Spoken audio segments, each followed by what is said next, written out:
Hello. Exciting time for Indian chess, isn't it? Yes, I have two colleagues in the top 20. Um, First time, Gukesh is not only in the top 10 with me, he's even ahead of me. Pragnananda is a candidate. Gukesh can still make it into the candidates. On top of that, Arjun, Vidit, Hari, all just a little bit behind. Then Nihal. So if you look at, every time you zoom out a little bit, more and more. For me, the reason I said this is a golden generation is because, with the exception of Arjun, who became 20 maybe 2 days ago, they're all teenagers. Which means, very conservatively, for the next 10 years, every top tournament, as Indians, we can hope for one of our players there to watch and root for. So it's a great time to be an Indian chess fan also, and just very, very exciting. And that is not even the full story, but I'm trying to limit it in the sense. There are many, many more, and even amongst the girls, we're getting very exciting talents. Slowly, they're coming. I mean, Divya surprised very nicely here, but also Mantika, Savita, and there are more such talents emerging. So exciting on all sides. Arjun, I think we have looked at video games in ways in the way we have progressed and our translation in the Yes, it was very impressive. If you look at it, both Vantika and Divya started with 2.5 out of 3 in the first day, but then Divya hit a high gear and kept going. Lots and lots of wins. And maybe what is most impressive, after losing this game, the 8th round, she had the strength to win the 9th. Very beautiful win, actually. This B takes A2 and all that was very beautiful. To win the 9th game and to clinch the tournament. So yeah, it's amazing performance. And by the way, she's multiple times national women's champion and all that, so it's not like she came out of the blue, but yes. Good. Yeah. Hi, welcome back to London. Thank you. As someone who's been mentoring these young players who think should dominate in the next 10 years, what would you tell them about when it comes to, let's say, playing arts and level? There are a group of young, promising players, not just in India, maybe outside as well. Timur is one, Abu Sabiro.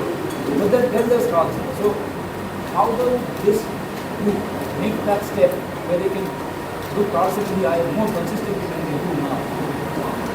I believe that they sense it already. They have played him a few times. Gukesh got a chance in Norway Chess. Pragnananda got a lot of opportunities in the online area. Same with Arjun. Nihal knows all of them very well in online. So they're not inexperienced. They're very experienced. It's just where they got their experience and so on.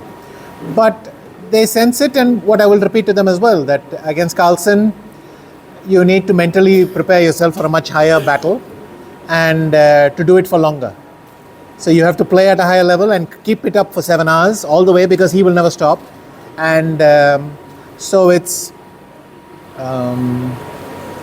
intensity and longevity and stamina. You need both. What are the challenges for India in the Asian Games? Challenges India could face in Asian Games and We have an amazing field. I mean, we have an amazing team that we are fielding.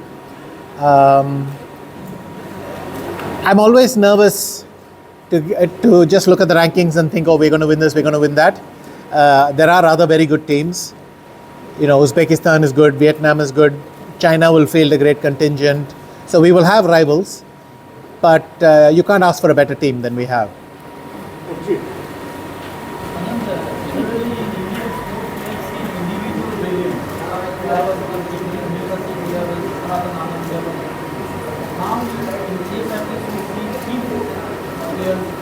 In the top round, do you say that our system coaching system is in place, at least for chess itself? Yes, I think in India we have one of the best ecosystems, to use a very one word. If you want to play, there are lots and lots of people who will teach you. Then for almost every stage, there are highly specialized people, coaches, having academies. What's even more important is they get to interact with each other. So some of the best juniors in the world are sitting across the room from you. You can interact with them, you can play with them. And the Indian junior circuit, starting from under 12 all the way, is one of the best in the world. So you're never sure of your place. You have to keep on pushing, and they all push each other, they motivate each other nicely, they exchange ideas. I'm almost tempted to say it's what it used to be in Russia or the Soviet Union 50 years back. So yes, we have a dream set up for youngsters, I think. There's still a challenge how to get more girls in, and how to make it's still slightly southern focused and maybe Bengal and Maharashtra, but we need to spread it out elsewhere. But essentially the ingredients are there.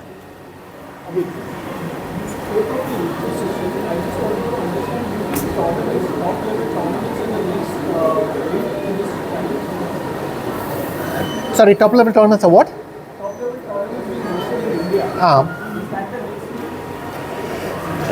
That would be nice, mainly because it gives fans a chance to come and see the event and see the players. So this particular tournament, Tata Steel Chess India, is it's now what, 5th year? So it's just fantastic. You're able to come here in Kolkata, enjoy all the players, and you've never had more Indians competing for the top spot like in this tournament, so it gives an extra angle. I think in the sense this tournament has pioneered that. It's wonderful also they have replicated that for women and given them the same prize fund. And I hope the other metros will be able to catch up at least, and then even more cities. But every tournament here is good for us. This is Kapil from India. You're mentoring Pragg, and how satisfying is it mentoring Pragg, the likes of Gukesh, or which role you are enjoying more, being a player or mentoring? I enjoy both. I need to be a player to talk to them, because unless you can say I played chess many years back, but unless you're playing now and you're seeing what they're facing, it's very difficult to interact with them. So I enjoy both. I enjoy playing. I don't play very much. Obviously, I wear many hats, but I play a few tournaments a year just to feel competition, and then it's very nice for me to talk and exchange ideas with them.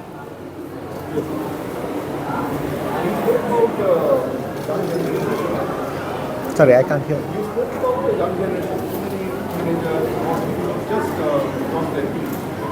What is the difference about this law? Different from the previous one. Also showed promise, but they were quite weak of them. The generation of one becomes close to the top of Ramlan. But these next generation, a number of them are promising to surpass them. What is different in this law? It's very difficult to identify these things. Clearly, when I started out my career, there was a lot of things I had to do by myself. Same thing, Hari Krishna, for instance, eventually figured out you have to travel to the best tournaments, play in all the best leagues. He competes there, and by the way, he is not far behind them. So certainly he's much older, but he's not far behind them. And I think something has clicked now. It's in the sense that standards in India have caught up with everywhere else. And still I don't want to explain this only in general terms. You must give credit to the individuals. This is a very talented group of individuals. Whether they outperform the previous generation is up to them, and we'll see. But we have a talented generation of individuals. We have a lot of it has happened post-pandemic. And the pandemic was a very good time for chess, not only in the world, but especially in India. So they've benefited a lot from that, I think. There's more support, more interest, all these things, help you positively. But again, they are a talented group of individuals. You cannot just explain it by, there's no collective explanation. Are they more ambitious? I think ambition follows your results. If you have good results, you at every stage, like I was at every stage, I wanted the next thing, but if my previous step was high enough, it looked further, and it kind of goes like that. So I think ambition follows. Once they smell the world championship, they will want it. They're very focused on getting to the candidates, trying for it, all that, and I think that's why already one of them is there, maybe two, maybe three, we'll say. So, you said earlier that Pragg might have lost the World Cup finals due to fatigue. What advice would you give to these youngsters to tackle fatigue when it comes to the biggest moments in their career? Fatigue is a possible explanation. It could be other things as well, but definitely fatigue is a big part of chess in India now. I mean, chess in modern times. The number of events you play is much higher. You play many more games in a day.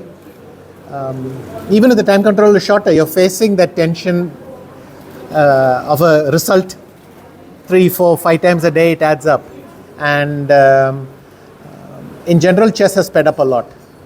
So physical fitness, it's absolutely vital. They will need to pay a lot of attention to it.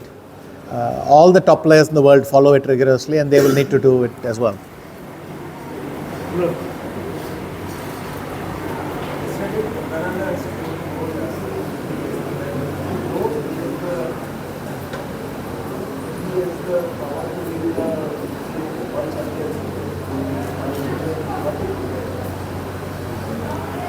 It's good he feels his confidence, but again, you have to prove it, and very few people do. So, no, I don't mean that to mock him or anything. I'm saying he will need to be aware that there are a lot of tough steps ahead, and even if your odds are very good, you have to actually pull it off, because only one person will get through, and that's a very, very high bar. So, but he's fully aware of that. He's working very hard. His commitment and all is second to none. And again, he just finished the World Cup, came to Düsseldorf 6.5 out of 7. Then he comes. He's traveling all over the country, attending one function after the other. Comes here, starts with a win. He is. I think he understands the demands of the game, and he's willing to do it.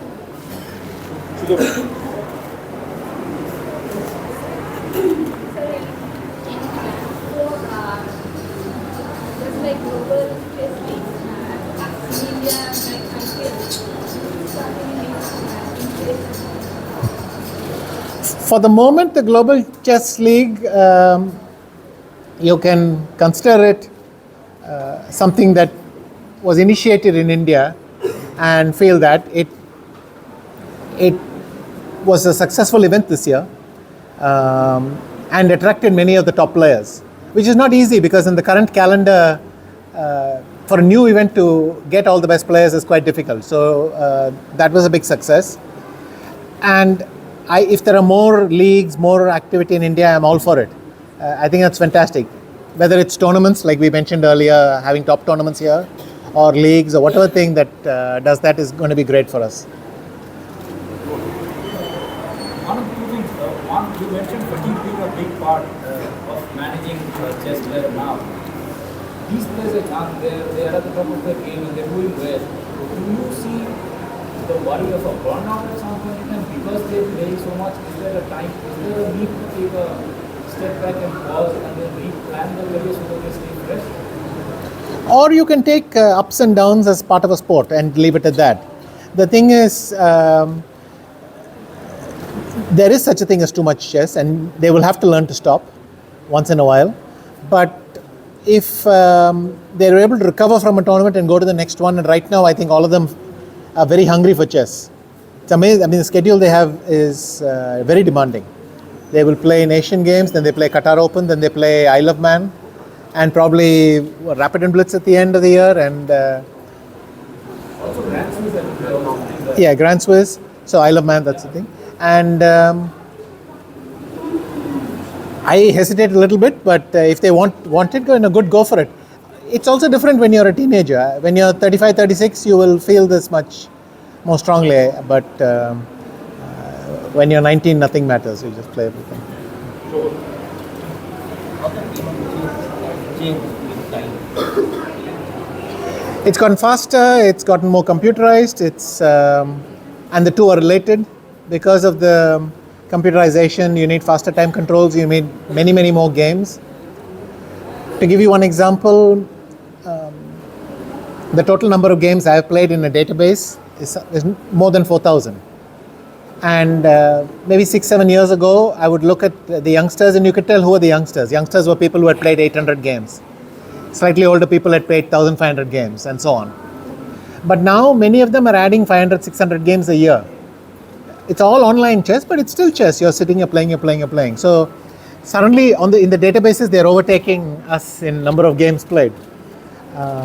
It just shows you how intense it is. You spoke about the next level, the World Championship. A couple of them are on the brink of making it to the candidates. What is the level that they have to play at rather than what they're playing at right now? Well, it's the difference between being a tourist and living there. So it's nice to qualify for the first time, but then you have to be consistent. You have to do it regularly. If you keep on playing the candidates, if Pragg is able to become world champion, or failing that, qualify for another candidates, be at the top, play well in the top tournaments, and once you're established there, that's the next step, I think. And maybe with all of them, that is the challenge, to bring that consistency into it. So, you've already called this the golden generation. You've been dominating Indian chess for 37 years. What do you think these youngsters at such an early age need to do to stay at that top level for a consistent period of time over, say, 10 years, 15 years, or whatever it is, to achieve their true potential? Basically? They will have to understand what motivates them, and they will have to maintain that motivation in order to get the consistency you need. It's spectacular, the jumps in level they have had, but now they will be playing these players consistently.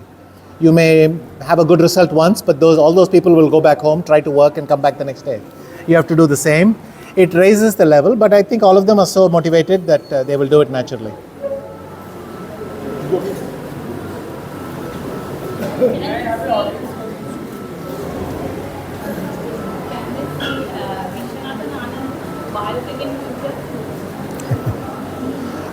Hopefully, yes.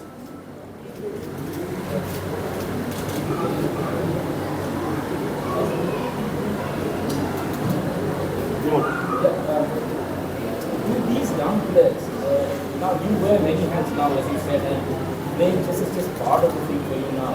But do these young players motivate you to sort of play a little more, or because they are doing so well, mentoring them, and as you said that you need to be a player to mentor them, do their success kind of gets you to play a little more than you otherwise would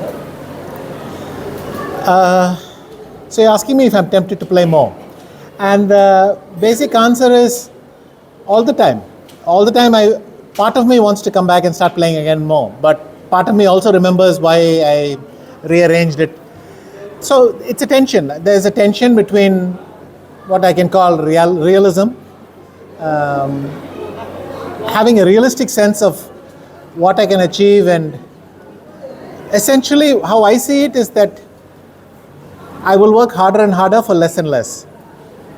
I mean, I will work harder and harder to keep up, but my results also may not be as good as they used to be. And it's normal. 50 is already, it's 30 years over all these, most of the people in this tournament and so on. And it turns out, just like every other sport, chess is a physical sport. So there's a certain amount of realism involved, and a sense that I wanted to come to it from a different side. I actually like being in FIDE. I like being ambassador at this tournament. I like visiting the Tata Steel in Vakenze. I like these other roles, trying, commentating, and so on. And I realized you cannot have everything. You have to choose. So in the end, I'm happy with where I am. But I think about it a lot, sure.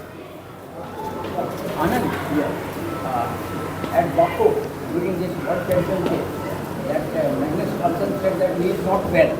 Was it some sort of psychological ploy to put an element of complacency in the minds of our Pragananda so that he may not be aggressive? If you're asking me whether it's possible, but that's not what I think. I think it's too complicated a scheme for Magnus, and that, it seems more likely he really had a stomach problem. But what is interesting that he shared it over. He just seemed to share it and think no big deal, and that is also maybe a slightly modern approach. Not only Magnus, but many people, they wear their struggles in their. Maybe it's a new generation or something, but they just. I broke my foot yesterday. I'm now lying in bed. Everything comes out, and it's just the way it is.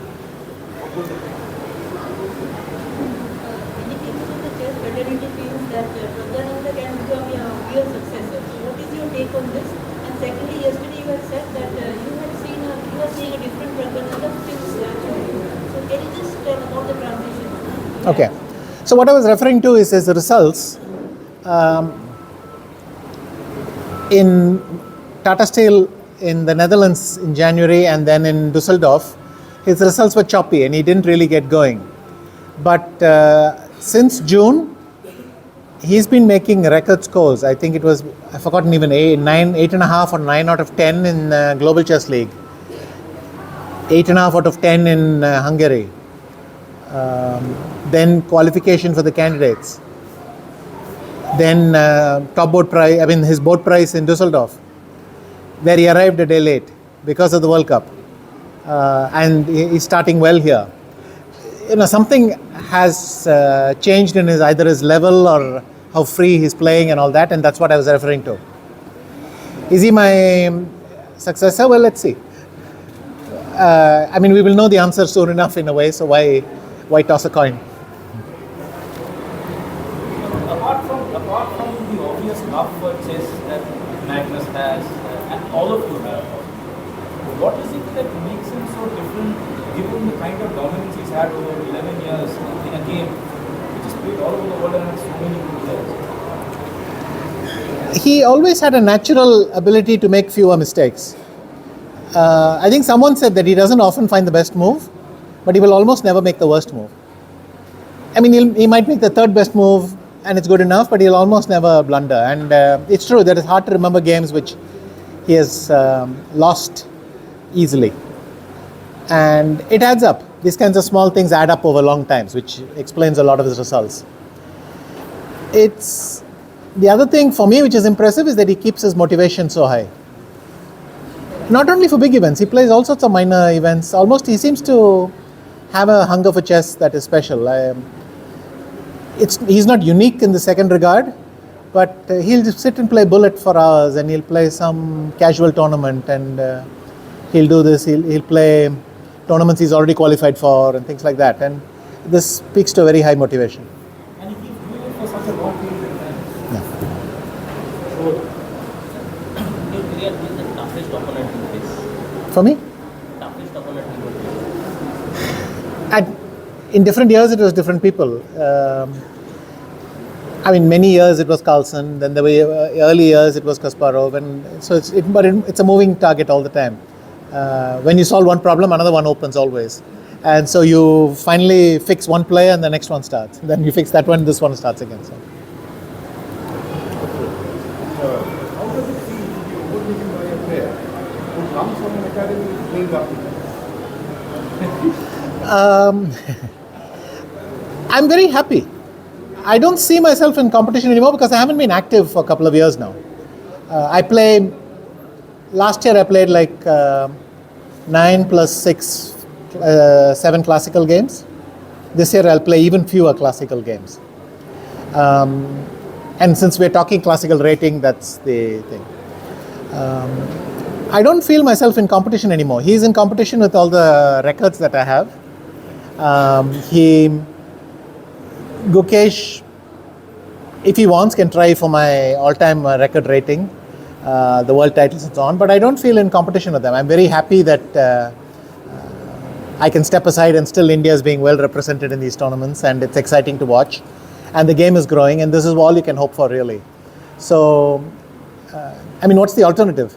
So I would rather have this than something else. I mean, this is a very good situation. The game is doing very well, and it's kind of the way you want to leave a sport. So, One last question. Did you see this coming in, let's say, 6-7 years ago that India would be where it is now? no, even 3 years ago when I started my academy, I remember saying that if one day they can reach 2700, that will be very promising. And mentally, you're just projecting what they've done so far. You think maybe 5-7 years, 5-6 years, and in 2.5 years they're there. In fact, in 1.5 years already they had started to break through 2700, and then this year all these things happened. So you often underestimate how things happen at the pace at which things happen, and I didn't anticipate it. No. Okay, thank you.